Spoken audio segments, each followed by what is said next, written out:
Welcome to the Scale Up Valley podcast, where we bring the best founders and investors to help you scale a business from 1 million to 1 trillion.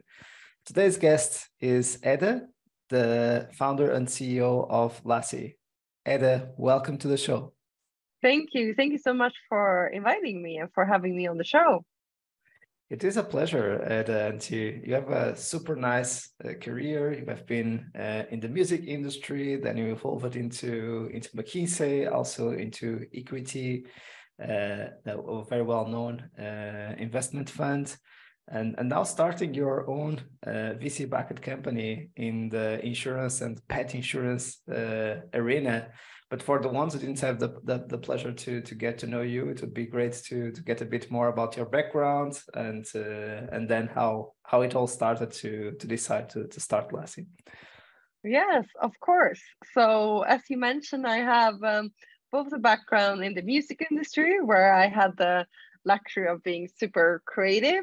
But then after business school, I went a little bit in the other direction and tested my analytical side, worked at McKinsey and then did investment at EQT. But I felt like I'm both creative and analytical. I want to be able to use both those sides. And in my family, we have a lot of entrepreneurs, people starting smaller or middle-sized company, not VC-backed, but still it's been in my family. Right. So they've always felt natural. So I felt like I wanted to get closer to the operations, where the magic happened. I felt like I got a little bit too much into the spreadsheets and the PowerPoint, which is fun, but you also want to make the plans happen. While you plan them, you also want to make the budget happen or make the plans happen. So right. I was very clear that I wanted to start my own company, but the question was really what I was going to do. But I realized for me that I needed to do something that I was truly passionate.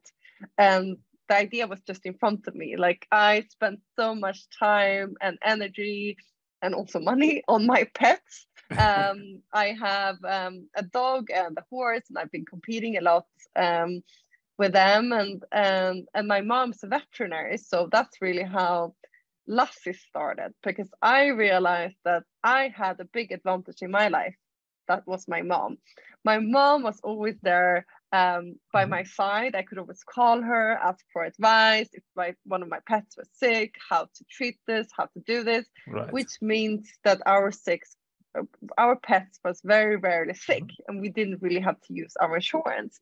And growing up, I thought that was the norm. I thought, like, no one has sick pets. No one needs to use their insurance. Like, right. That's not a thing. That was your world. That was my world. And then I realized, but that's not everyone else's world. That's just my world, because I had my mom. So my whole idea was to bring my mom out to the masses, out to everyone else, to democratize her knowledge, to create a pet insurance and a pet super app that helps you to keep your pet healthy, like a little bit like having my mom in your phone guiding you along the way, because I felt like there's so many injuries and sicknesses that could have been prevented, but people don't really know how to prevent them. So then they end up spending lots of money on fixing that sickness, but also it's very emotional to see your pet sick. So right. We wanted to break the chain of insurance being reactive, instead be proactive and work preventively. So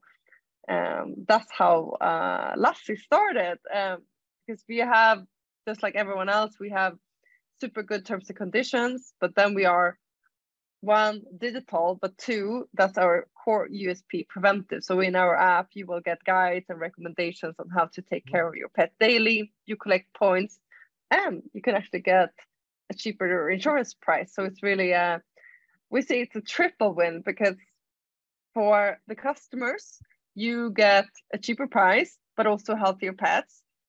For us, we get kind of a better profitability, but we also get more engaged customers who we are in contact with almost every day, instead of many insurance companies just talk with their insurance customers, right. Yearly when there's a renewal or when there's a claim. So yeah, in short. Sorry, I've been blabbering for a long time here now. No, sounds amazing, and that's a great story, and it helps to understand how it all started, and a great background. Yeah, and I maybe I can just add that, of course, Yeah.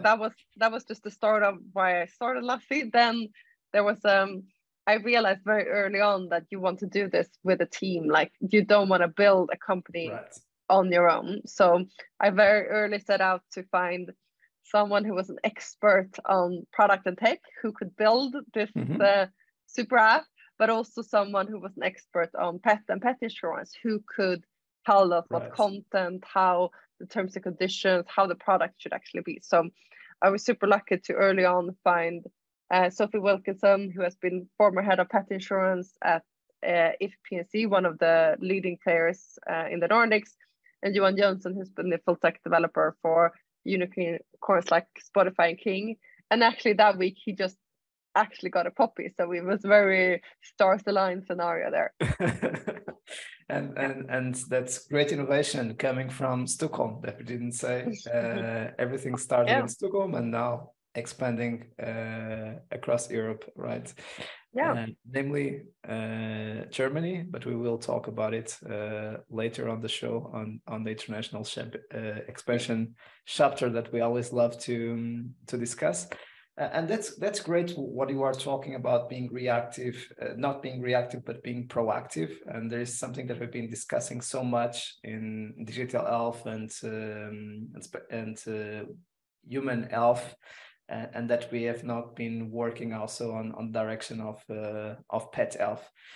How did you find out that the timing and the differentiation might be right now, right? Because this is a long discussion that we had, especially even discussing about humans, and the same applies to pets, right? Yeah, I mean, I basically realized that when I started to look into the pet insurance kind of annual reports, the competitors, I realized that they had kind of problems with a lot of money paying out to claims. So there was this profitability issue that needed to be fixed. But then also, on the other hand, I realized, especially with COVID, there was a lot of people who was first-time pet owners, who was going to the vet a lot, who didn't have that knowledge. And also, I mean, just connecting that to my own experiences with, everyone has been talking a lot about human health for a long time. You know, you should think about what you eat, exercise, how you sleep, because then you will live a longer and healthier life.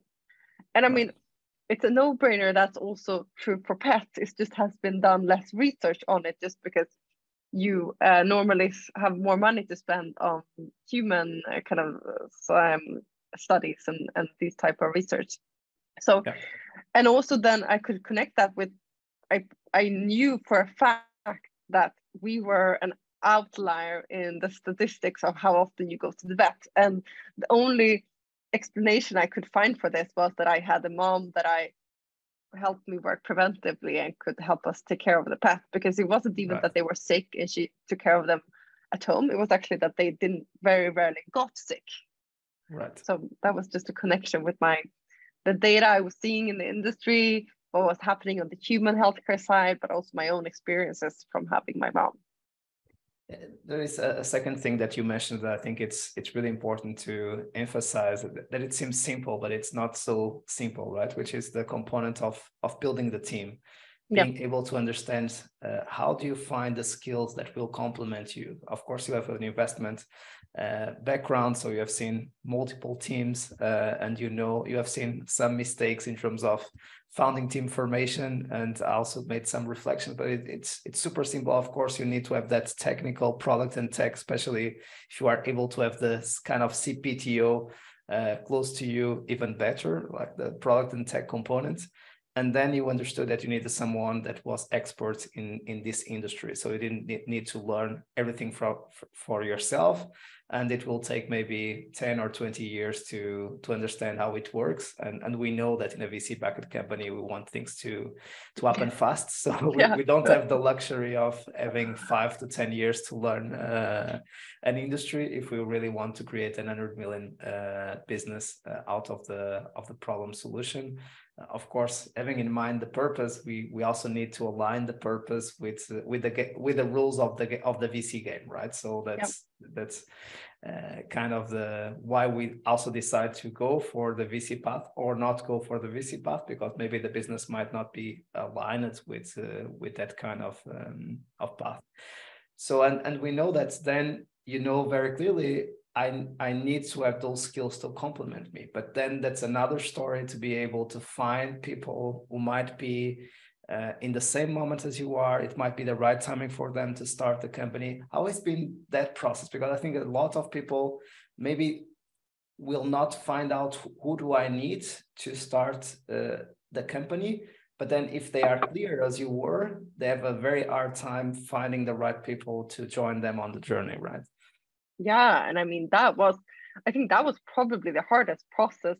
We have been very lucky once we found this trio, the perfect trio. Things have been going like this very, very, very fast. But for me, the hardest part was actually laying the foundation, because as you said, first I needed to figure out who do I need in my team to be two people, one tech and then me, or should we have one with insurance, or should we, you know, bring in consultants for tech and just have me and an insurance person? Or that I thought long and hard about that, but I came to the conclusion that this was the perfect combination. But after that, as you said, I had no network in either tech or insurance, so that was super hard. I mean, wow.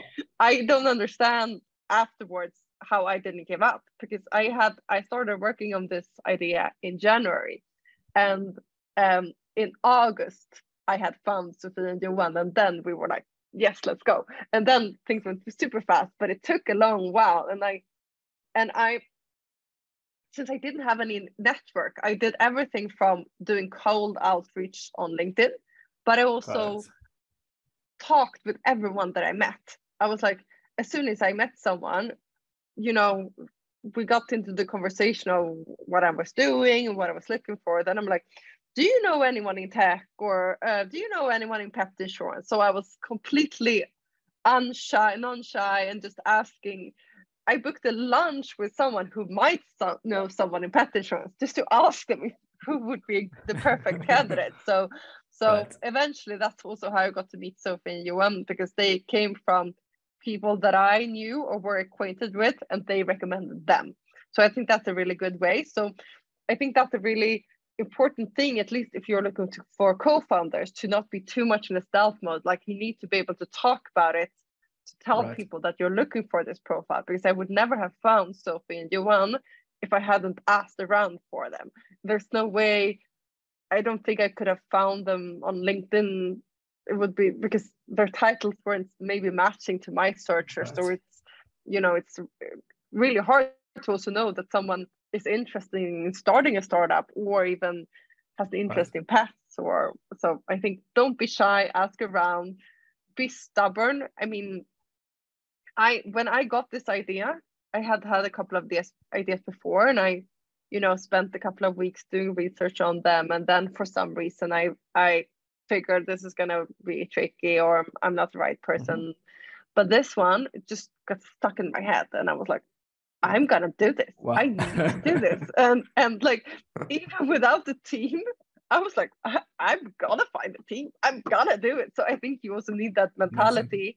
And also, it's gonna be a hard ride doing a startup. So you need to find an idea and a product that clicks with you that way. So you feel that, because people's gonna tell you it's gonna be difficult or you can't do it. So you need to be like almost, I don't know, obsessed with the idea, or super passionate, because I mean, I don't know how many hours and how many coffees I spent with, you know, people potentially could be an advisor or team member, just asking around, and most of it didn't lead to anywhere, but a few connections really kind of triggered this forward. So yeah. And it's important to highlight again the investment that you made in finding the right team. Again, it will last with you if you are successful for the next 5 to 10 years. at least, and definitely they need to be the right co-founders, and you need to have fun with them, share similar values, and of course be able to add the skills that we were talking about to be able to build a company. And later on we know that then we will have a leadership team, different versions of the leadership team, and the founders might be playing different roles, but definitely if we don't have the right founding team, we will never get even into that second or no, I mean, stage. that's so important. And I mean, there was times when I was like, I'm just gonna find someone and get started. I just want to get started. Like, maybe it doesn't need to be the perfect person, but like at least it's someone, and you know, I can raise money. But I'm so glad I waited for the perfect team, because our team is so good because we have completely different backgrounds. I mean, I can focus a lot on, you know, more strategy, raising money, hiring, expansion, that type of thing, maybe marketing a bit. But then Sophie, she has everything covered for pet insurance, and you want everything taken product, which means that like we don't always need to, we can split up. We don't need to be in the same meetings. We can divide and conquer. It's so efficient. And also, we always, when we come into problems, we can look at it from different angles. But what's super important is that even though we're super different, we are kind of wanting to go into the same direction.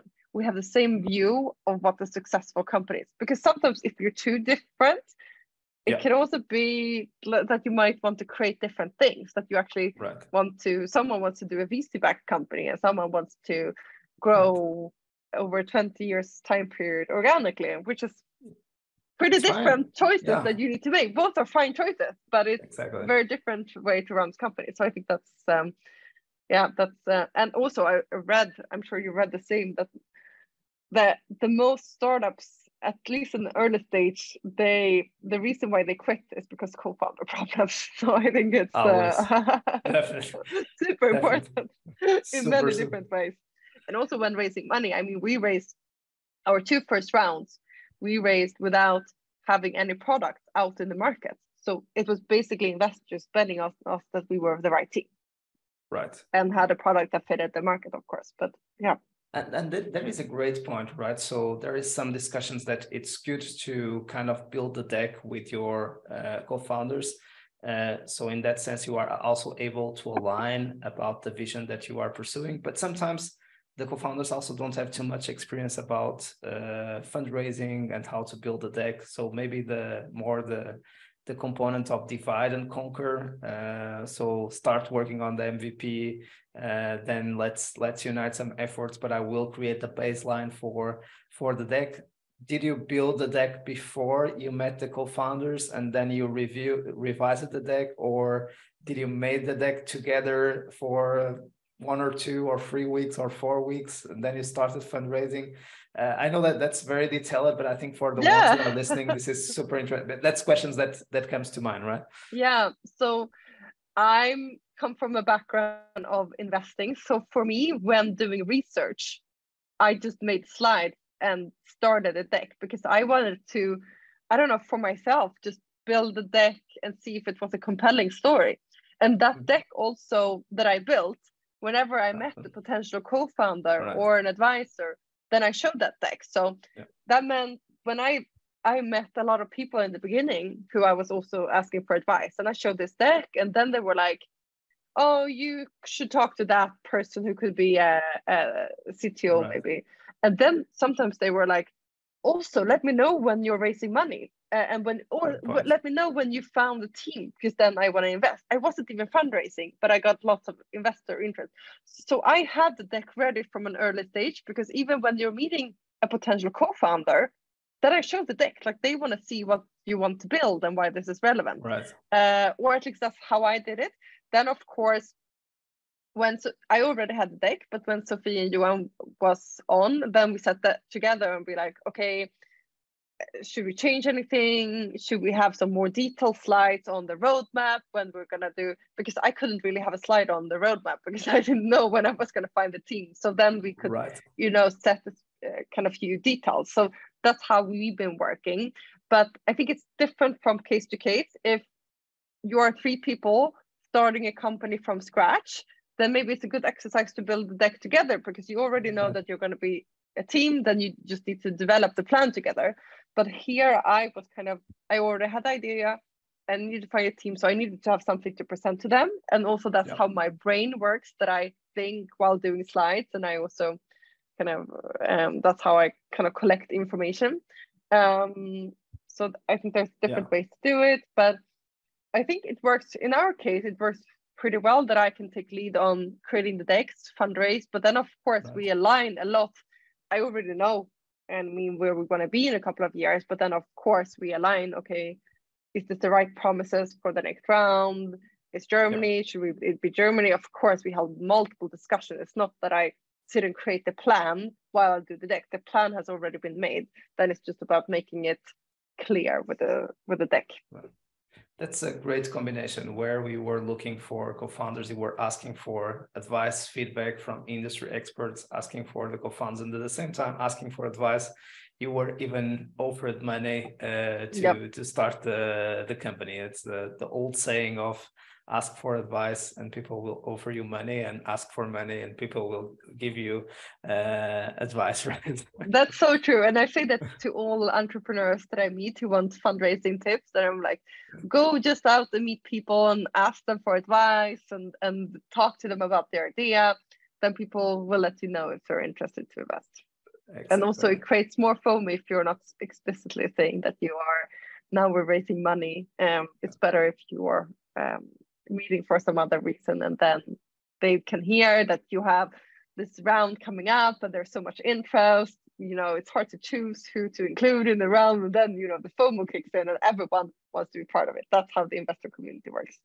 FOMO is a big thing. And you were also saying that sometimes you had other ideas, but they didn't stick with you for a long time, so you were not able to persevere during the 9 months or 8 months to get to know your co-founders and then raise your angel rounds. Any advice on how to get started from nothing? I know that a lot of entrepreneurs and all of us have some huge, intense fear to start a company. And we discussed this a lot, that sometimes we need to improve the ratio of women founders and women CEOs that we have in the market. And sometimes that boldness is also important on the women's side. So I know that you have a background and that you have a kind of a mindset that you are much more confident and you move forward and you make things happen. But how to help others, that men and female that might be on this, should I go, shouldn't I go? And I'm super afraid. I'm not sure if I'm moving in the right direction. Right? Yeah, I think it's a very important topic, and I've been thinking about this, is that I think one of the reasons why I ended up creating Lassie was that I was probably raised, or I had it in me, that I felt like, of course I'm gonna succeed. Like I had this belief in myself that I was gonna succeed. So I think it's super important that you raise your kids and in school, that you teach them, like, don't be too, oh, it's impossible. Like encourage people to go for it. I mean, you learn a lot by failing as well. So I think that's super important. And so I think it's good. And maybe in all teams, not everyone needs to be like that. I think in all good teams, there's someone who's a little bit more bold, and then maybe someone who's kind of more, have we thought about this? Have we thought about that? That combination could also be good. So if you are someone who's a little bit more laid back and maybe not as bold, then I think it's a good thing to, I mean, while you're looking for your co-founders, it's not only about matching skill set, it's also about matching personalities. So then you should find someone who is quite bold and wants to go for it, because I think that's important. There are so many companies that are raising money, so you need to go out there and say, we're the best, we're going to be here in 5 years. If you're like, yes, we are okay, we might be, don't know, it might be worth investing in us. Who's going to want to invest in you? No one. Like you need to be bold and out there, but not everyone in the team has to be like that. I think it's a good combination if someone is a little bit more, but we also need to check this data out. Does it make sense? Like you cannot run fast just because of it. You need to run fast, but make kind of clear decision based on data. So that's a good combination. Otherwise, I think, I always thought, looking back when I'm, I don't know, 95, laying at my deathbed, what will make me most proud? That I went for it, but maybe failed, or that I had my job that I was kind of a bit bored with, and didn't kind of even dare to do it. So I always try. Maybe I will fail, and that's okay. But I'm still young. I will be able to find it. Maybe I will lose some money, but I will have plenty of years to kind of earn that money back. I will regret it if I don't go for it, if it's something that I really want to do. That is awesome. So this year we are starting well with a lot of women CEOs on the show, and and it's cool to see that 3 of them come from Stockholm. I'm not sure if Stockholm has something special in that sense, but yes, a lot of women CEOs coming. Not a lot, but good to have at least 3 in the first episodes of the year, and the curiosity that all are coming from Stockholm. And so then you went to raise the angel round. So you needed until August to find your co-founders, and then how has been the process of raising the angel round?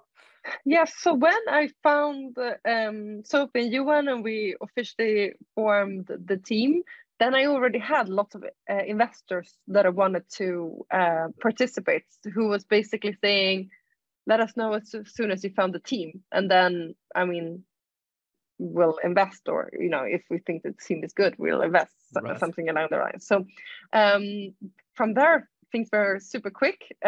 So we already had, we didn't do any cold outreach. We were just talking to the people that we were already talking with. Then they recommended it to some of their friends and colleagues, which means that we got some other angels on board. We were 3 or 4 times over. Yeah, local angels. Yeah.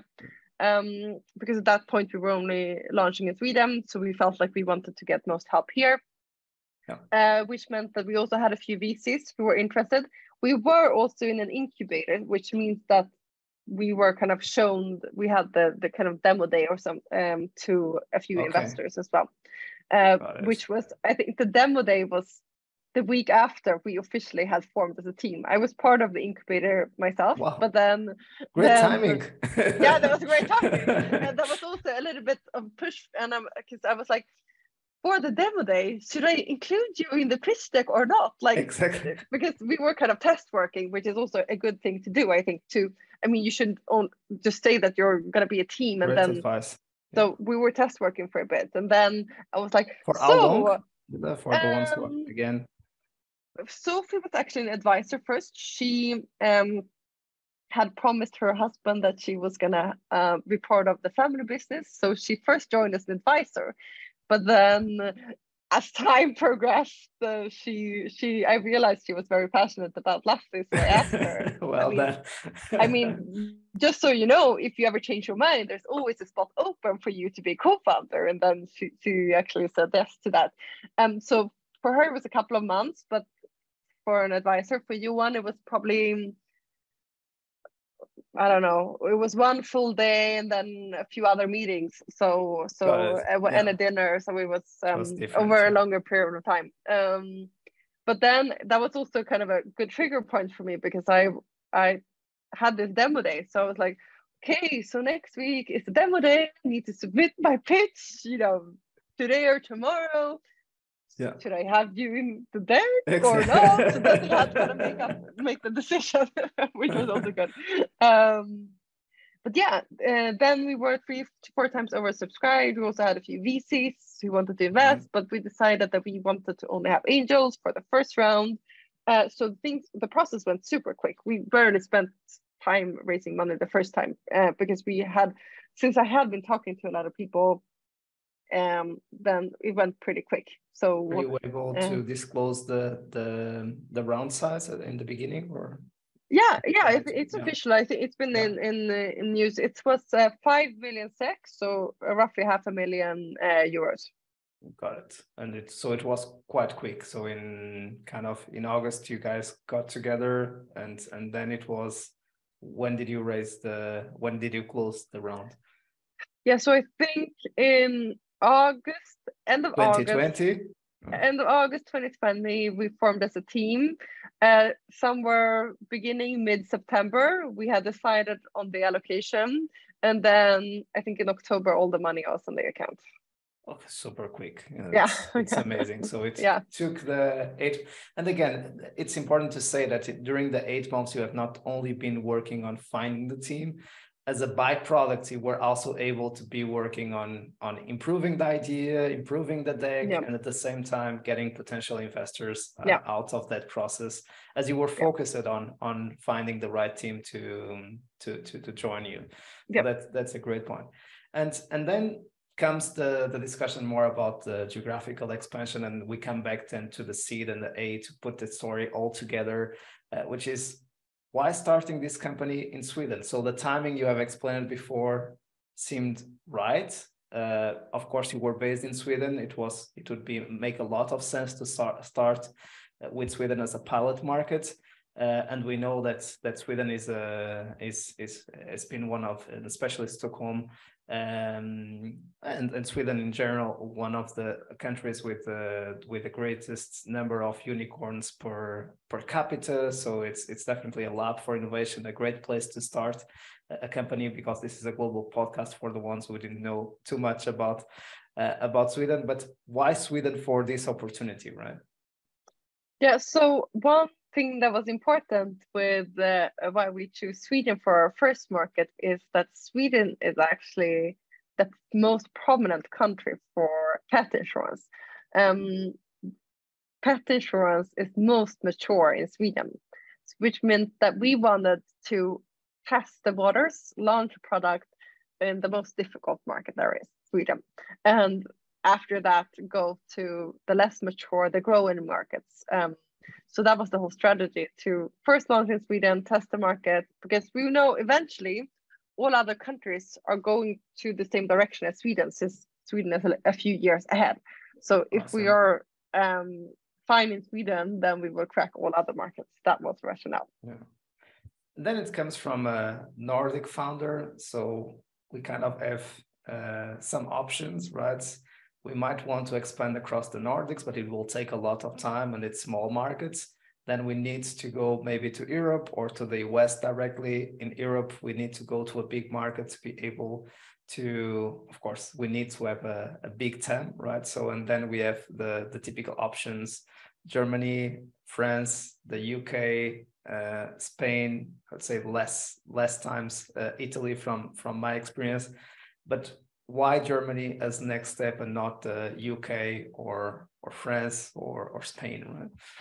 Yeah, so for a couple of reasons. So we have a license to distribute insurance, because that's what we do. We're not a full stack carrier yet. So we are partnering with insurance partners, and we really like that model because it means that we can expand fast without having a too big balance sheet.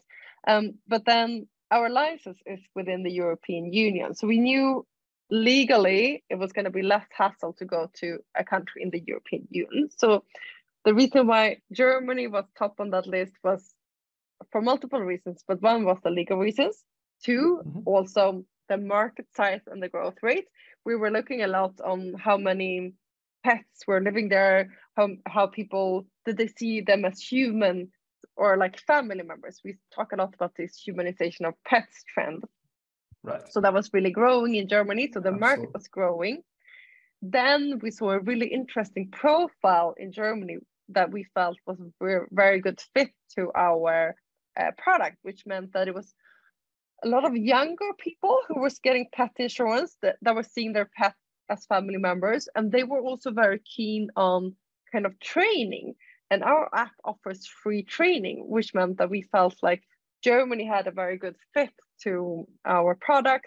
Also, you have this mandatory dog liability insurance, which also provides a good upsell opportunity. So a couple of different reasons. It was legal aspects, market size, and growth rate, but then also fit with kind of the personas. Our product fit with the personas. Yeah. And it's important to get back here to kind of the IP that, again, you emphasize, the education component, the preventive component, and also the benefits that if you are taking good care of your pets, if you are consuming information, and if you will be able also to have better insurance policies or insurance conditions in terms of the pricing, right? Yeah. Which is also, again, a good, coming back to the beginning, the product differentiation, that IP that is super important to also put the deck together and be able to raise the initial rounds. And when you decide to move to Germany, it's already starting a second market, which is already international expansion. It's a very big move. Did you do this at seed stage after raising Series A? So yeah, actually, I think we had already when we raised the seed round, the promise was that after Germany or after Sweden, we're going to do Series A and go for Germany. So we kept that then. Got it. So, and maybe now we come back to putting all together the how to raise money and the scaling up or the fundraising lessons. So we talked about the angel round, the $500,000, and it was kind of end of 2020. So then how it has evolved to seed and to A, if you want also to share some of the milestones achieved and how it helped you to raise the next round, and getting us understand how you went from August of 2020 finding your co-founders to today.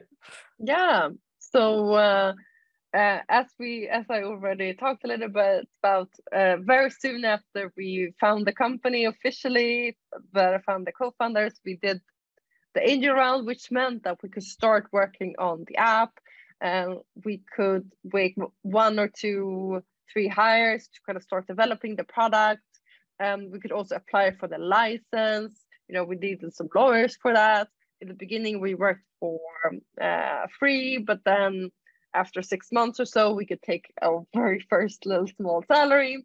But then we had quite a lot of that money left, but we knew we wanted to go kind of spend, have a good budget for marketing our product. So when we had a product ready, when we had signed the insurance deal and everything, we wanted to do a seed, because we wanted to do around just before we were launching to have a good launch. Because insurance is a product that has very good lifetime value, but it also has somewhat high customer acquisition cost, but the LTV/CAC ratio is great, but you need to upfront invest in customer acquisition cost.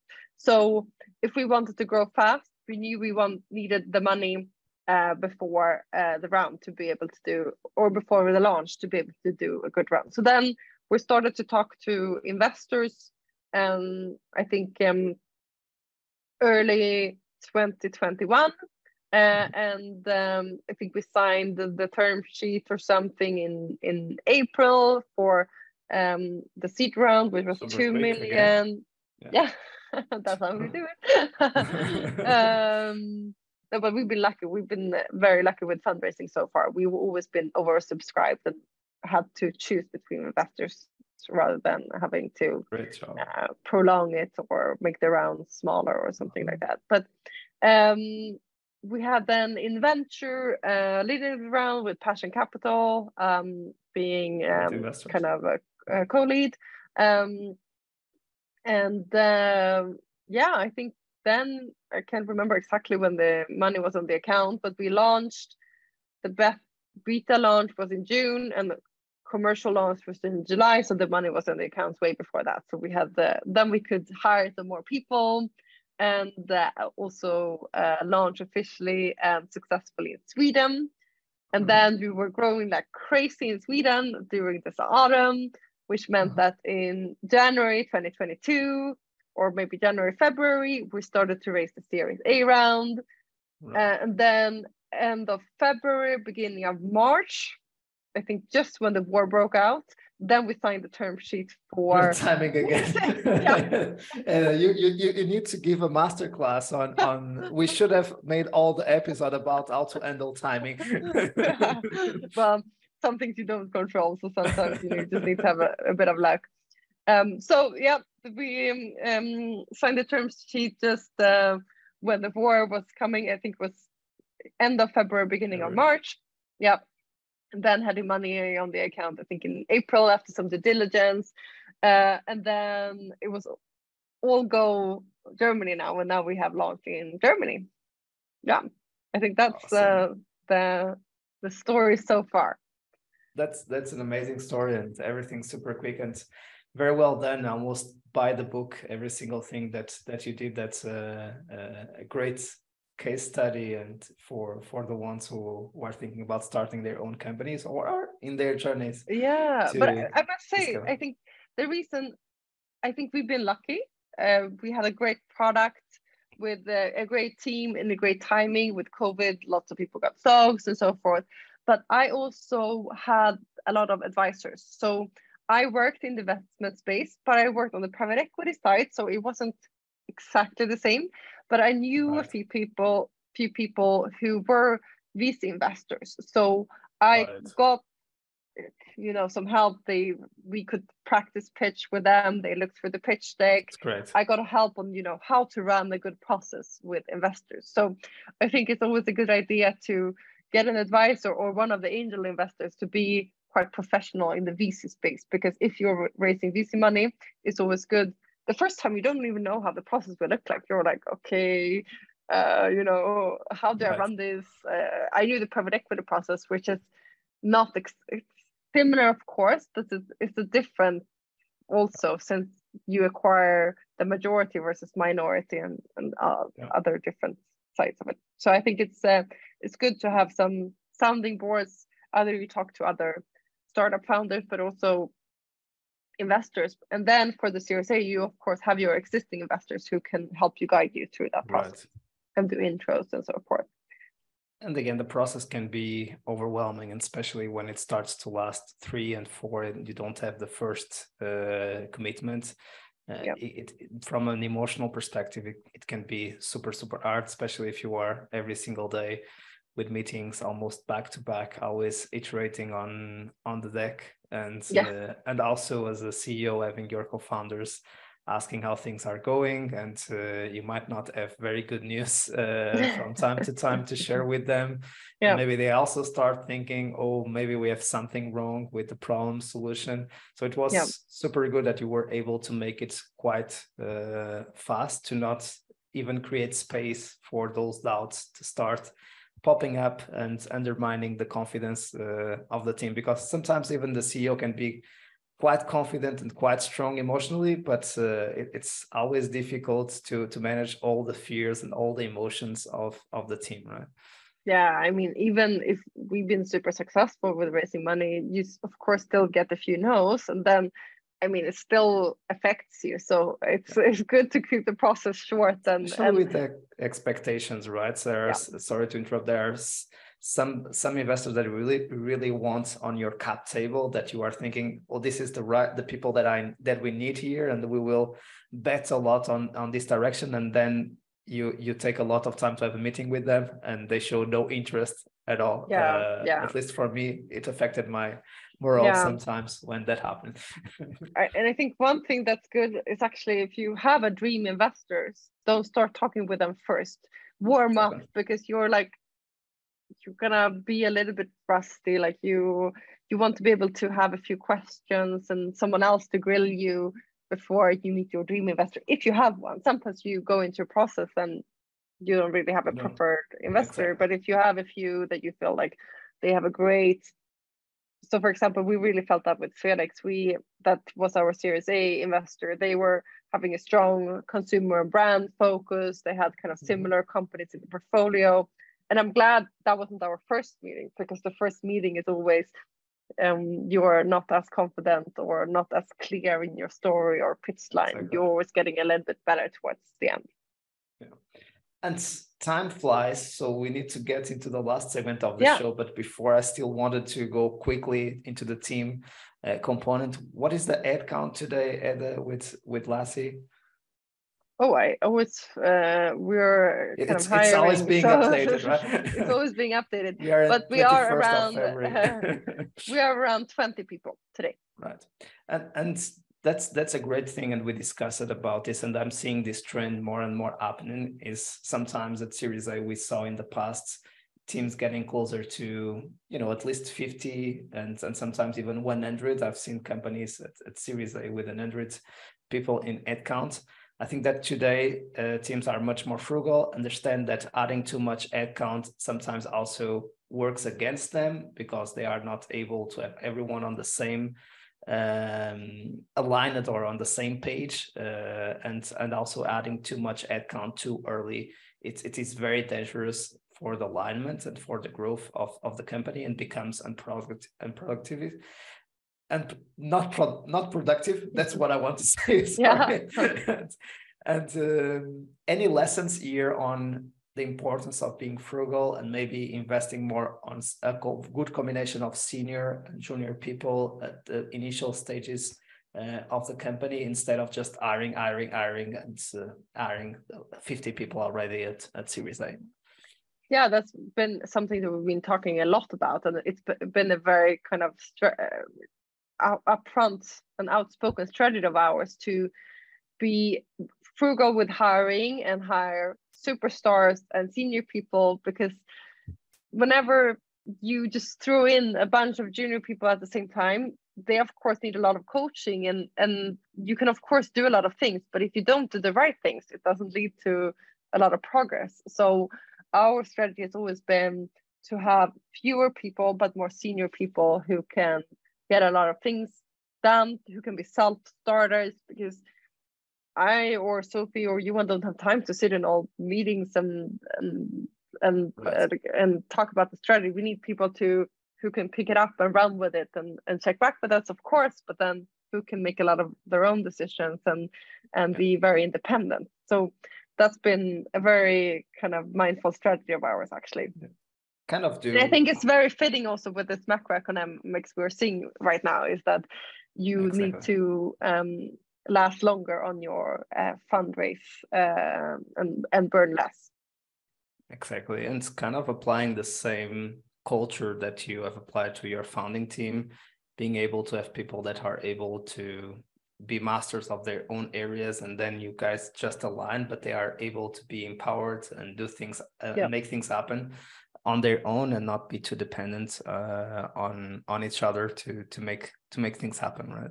But of course, still getting aligned and interdependent, because we can't work in silos. But that's a different story when we need to have a lot of meetings always to understand what we need to go next, instead of just having touch base to say, yeah, I'm going in this direction, you are going in that direction, we might have a gap here, how do we align, and then let's make things happen, and get back next week to realign again on how things are progressing, right? Yeah. Very different story. Okay, let's go to the last segment of the show, where I ask you a quick question and give me a brief answer, please, Hedda. So if you would have the opportunity to have a coffee with yourself at the beginning of Hedda in August, beginning of Hedda Lassie, in the end of August of 20, what advice would you offer to your younger self? I would say go big. Dare to take risks, because I'm really happy that I did it, but it was for a while that I was thinking about, I'm gonna have this more corporate career slowly. So I'm really happy. That's the best decision I ever made, to take risks.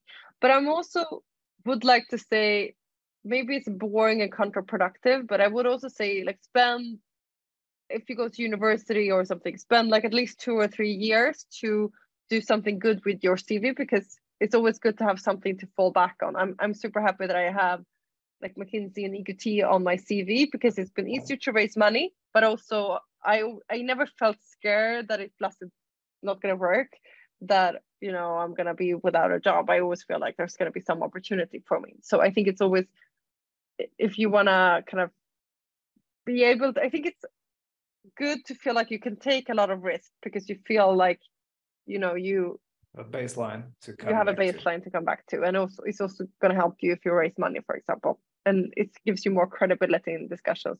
So I think if you've had a job where people know that you need to pass a few tests, and then they know that she's probably pretty smart, or she's not too bad. So I think that gives credibility as well. And what are you the most proud on your journey so far? I'm actually the most proud that I went through with it, because, starting in January, looking back, I don't understand how I kept looking for people for such a long time. Like, looking back, I'm like, Congrats why for didn't that. I just Awesome. get a job and did something else? But I don't know, I was obsessed, and I'm really happy that I went through with it. But looking back, it's pretty crazy that I did. And But you need to worst, be a little bit crazy to start a company as absolutely. well. Worst advice ever received, Hedda? Well, I got one advice in the beginning, that since I was a female CEO, that maybe I needed to talk to other types of investors. Maybe we shouldn't go for the traditional VC route.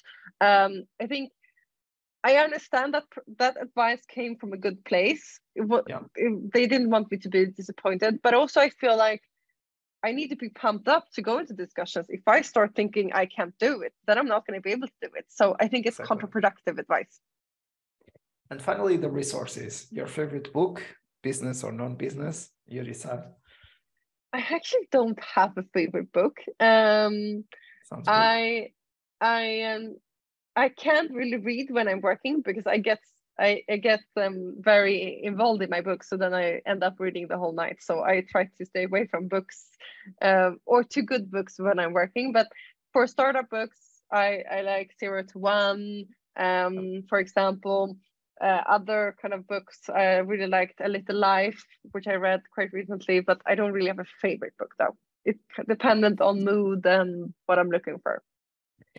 Favorite movie or series or recommended? Yeah, here I also go through different phases, but one recent I saw was Coda, Mhm. that I really like. Got it. And finally, your favorite podcast, excluding this one. Well, I love listening to kind of true crime podcasts. So everything from like serial to documentaries about different unsolved murders. Unless I'm looking, if I'm like listening to business, but if I really want to kind of take some time off and don't Yeah, think about, because sometimes I feel like I can't absolutely. just listen to startup podcasts, Yes, because all my days are startup anyway, so you you just need can't a break. recharge. Yeah, Yeah, you need to recharge. Then I love watching or listening to true crime or mysteries documentaries. love it. Great ideas and great Yeah. recommendations and additions to the list. And it has been a pleasure to have you on the show, and you are always invited to come back to share the next chapters of your journey. All the best. Thank you so Thank you. much. I look forward to doing that. Thank you so much for having me. And to our community, thanks for being there. We keep bringing you the best of the best to help you scale your business from 1 million to 1 trillion. See you soon and keep scaling.